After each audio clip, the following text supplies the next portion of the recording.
independent travelers walk right off the boat and into Tangier. The busy port seems to pump life into the city. It's an intense scene.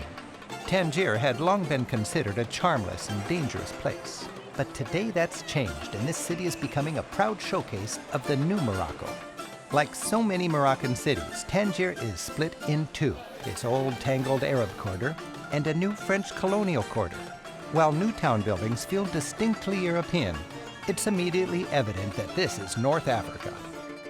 Tangier's new town faces its fine beach. The broad stretch of sand is treated as a park by locals, ideal for a quiet stroll or some exuberant gymnastics. And what better place for some barefoot soccer? A grand boulevard parallels the beach. It's named for Morocco's popular king, Mohammed VI, the man whose policies have given Tangier its new vitality. Throughout the mid-20th century, Tangier was considered too strategic to be controlled by any one country. It was therefore jointly governed by the European powers. It attracted playboy millionaires, spies, romantics, and scoundrels. Because of its Western orientation, the previous Moroccan king essentially disowned the city, leaving it dispirited and neglected. But when the king was crowned in 1999, this was the first city he visited. His vision? To make Tangier a leading city once again. And it's well on its way. In the early evening, Moroccans hit the streets and stroll as people do across the Mediterranean world. Amid all the new, old ways do persist. Cafe sitting and people watching remains a mostly old boys' pastime. Once Tangier's main square, the Grand Soko stands like a referee between the new and old towns. A few years ago, this was a pedestrian nightmare and a perpetual traffic jam. Today, this smart square is emblematic of the new Tangier. Visiting this revitalized city lifts my spirits. I see a society that's neither pro-West nor anti-West. It's just people making the best of life. It's becoming more modern and affluent on its own terms. From the Grand Soko, a medieval wall encircles the old town. Passing through the gate, you enter a labyrinthian wonderland.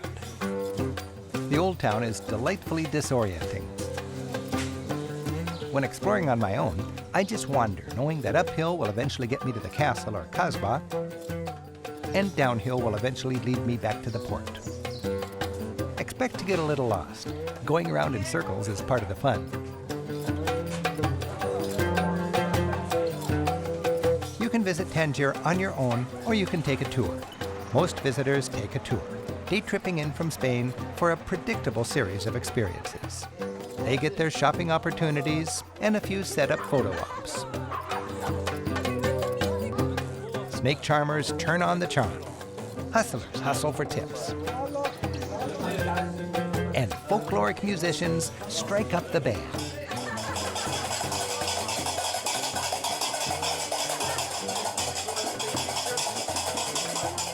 For lunch, tour groups sit together in Alibaba elegance to enjoy a meal with more local music. And then they follow their guide single file back down to their waiting ferry past one last gauntlet of merchants hungry for a sale. Once the day trippers are back on their boats and heading home to Europe, it seems there's hardly a tourist left in Tangier.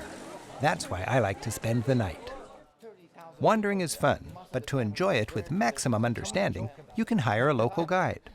I'm joining up with my friend and fellow tour guide, Aziz Begdouri. These guys are day workers ready to work. A painter ready to paint. Plumber ready to plumb. Electrician ready to wire. So the community works together. If you don't have a phone in the house, you use the phone centers. And we use the community baths, which are called hammams. And here's the community oven. It's a bakery. Like the bakery, okay. This is the oven for the community. So the families make bread every day in their home and bring the dough here to be baked. They pay him for a small fee, depends on loaves of bread they bring. So they pay him for a day or for a week or a month. That's why they have fresh bread every day. And it's more than just bread. Yeah, apart from the bread, they bring fish to be roasted. Also, they bring tagines, who are the stew of lamb or chicken, and they bring homemade cookies, and also to roast the peanuts, almonds, sunflower seeds, cashews, all of that. How's it taste? It's very good. The old town is spinning with traditional artisans. And Aziz knows just which passage to duck into to witness cottage industries trapped in time.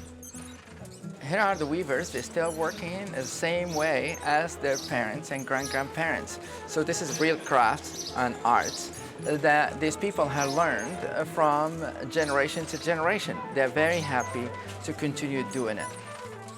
They have the patience, they have the skill, and they do it from their heart.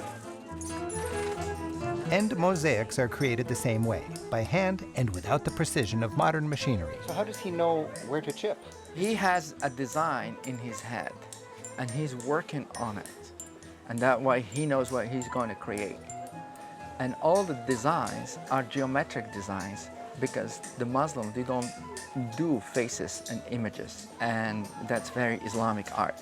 For the Muslims, only Allah is perfect. For us, the fact that it is not perfect is part of the beauty. In the market, wander past piles of fruit, veggies, olives, and stacks of fresh bread. You'll find everything but pork. Today, the Berber women have come in from nearby mountains with wheels of fresh goat cheese wrapped in palm leaves. The fish market is clean, slippery, and full of life. Because Tangier is a city on two seas, the Mediterranean and the Atlantic, fish is a big part of the local diet. And it's no surprise, Aziz is taking me to a restaurant that serves only fish. There's no menu, just sit down and let them bring on the food. The sink in the room is for locals who prefer to eat with their fingers. It's fish soup, tangine spinach with shrimp, baby calamari and swordfish, and the catch of the day, John Dory.